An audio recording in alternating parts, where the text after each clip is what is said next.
Olá, esta história que eu vos trago é a história onde entram coelhos. Estão preparados? Então vamos lá.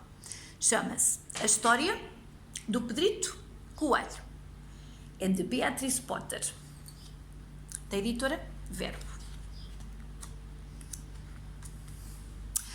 A História do Pedrito Coelho. Era uma vez 4 coelhinhos que se chamavam Flopsy, Mopsy, Rabinho de Algodão e Pedrito. Moravam com a mãe numa duna, por baixo da raiz de um abeto muito grande. Oi, são filhinhos! Disse certa manhã a senhora Coelha. Podem ir para o campo e para a azinhaga, mas não entrem na horta do senhor Gregório, onde o vosso pai foi apanhado. A senhora Gregória meteu-o num empadão. Agora vão correr à vontade e não façam maldades. Eu tenho de sair.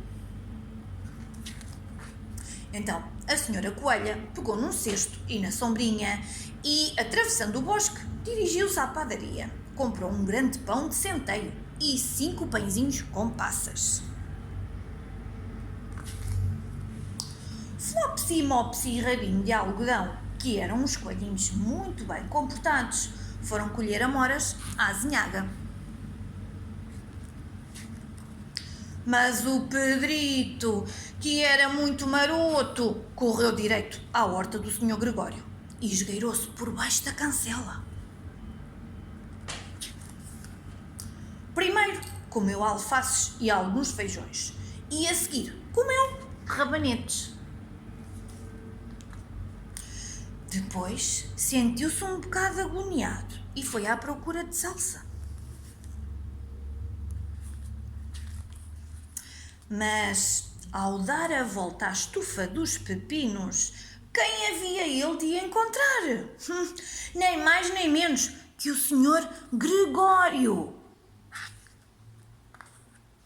O senhor Gregório estava de gatas, a plantar couves, mas deu um salto e deitou a correr atrás do Pedrito, brandido um ancinho e gritando a bom gritar: "Para, ladrão! Para, ladrão!" Pedrito ficou assustadíssimo.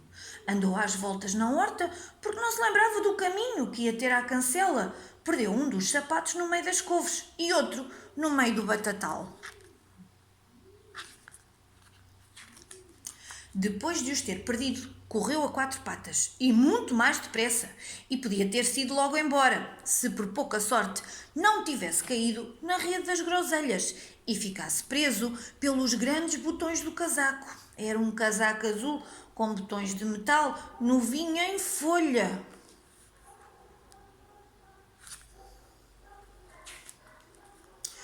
Pedrito sentiu-se perdido e desatou a chorar com lágrimas enormes, mas os seus soluços foram ouvidos por uns pardais simpáticos que voaram para o pé dele, muito aflitos, pedindo-lhe que fugisse.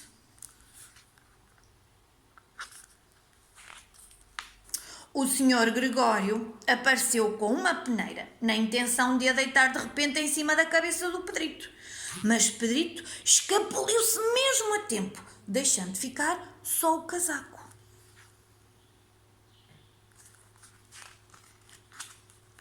E fugiu para o barracão das ferramentas, pulando para dentro de um regador.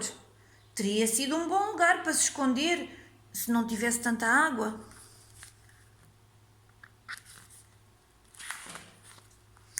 O senhor Gregório tinha a certeza de que Pedrito estava dentro do barracão, metido em qualquer canto, talvez escondido debaixo de um vaso. Começou a virar os vasos todos, cautelosamente, e a espreitar por baixo de cada um. De repente, o Pedrito espirrou. Atchim! No mesmo instante, o senhor Gregório correu atrás dele.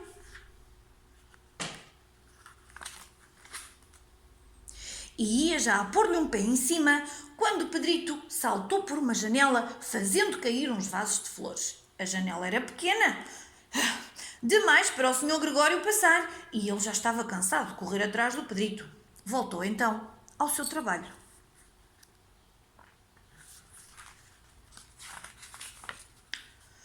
Pedrito sentou-se a descansar.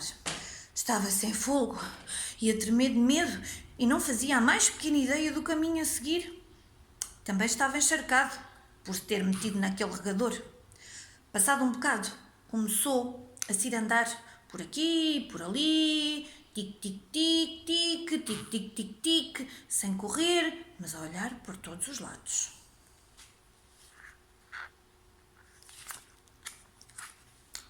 Descobriu uma porta no muro, mas estava fechada à chave, e não havia espaço para um coelhinho gorducho se esgueirar por baixo dela.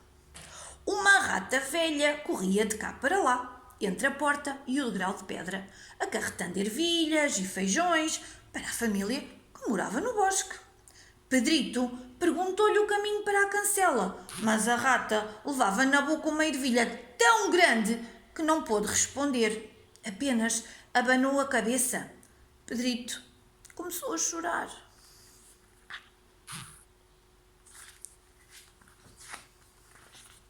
Depois tentou encontrar o caminho para sair da horta, mas cada vez estava mais atrapalhado. De repente, foi ter a um tanque onde o Sr. Gregório enchia os regadores.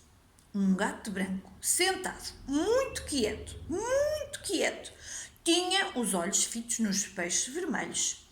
Mas, de vez em quando, a ponta do rabo remexia como se estivesse viva.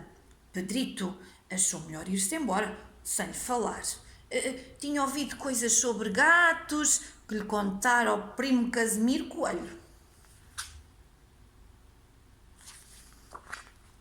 Voltou para trás na direção do barracão, mas, subitamente, muito perto de si, ouviu o ruído de um sacho. Pedrito escondeu-se debaixo de uns arbustos. Mas, daí a pouco, como nada acontecesse, saiu, trepou para cima de um carrinho de mão e espreitou. A primeira coisa que viu foi o Sr. Gregório a sachar cebolas. Estava de costas voltadas para o Pedrito e atrás dele ficava a cancela.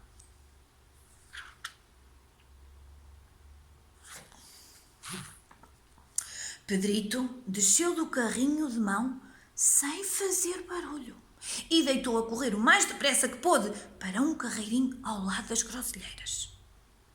O Sr. Gregório avistou-o na curva, mas Pedrito não se importou. Deslizou por baixo da cancela e finalmente estava a salvo no bosque, do lado de fora da horta.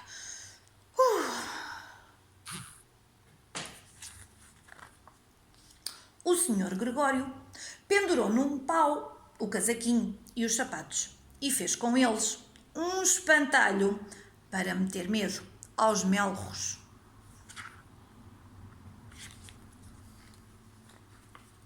Pedrito nunca deixou de correr, nem olhou para trás até chegar a casa, que ficava debaixo do abete grande.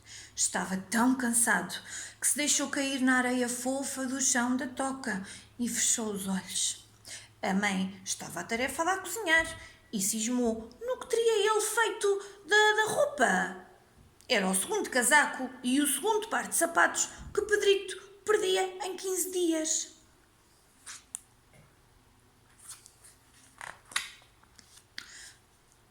Tenho muita pena de lhes dizer que Pedrito não se sentiu nada bem essa noite. A mãe meteu-o na cama, fez-lhe chá de macela e deu-lhe uma dose. Tomar uma colher de sopa cheia ao deitar.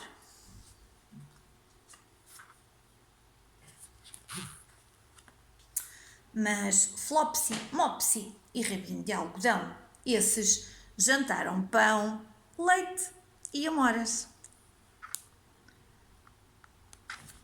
Vitória, Vitória, acabou-se a história. Obrigada, até à próxima!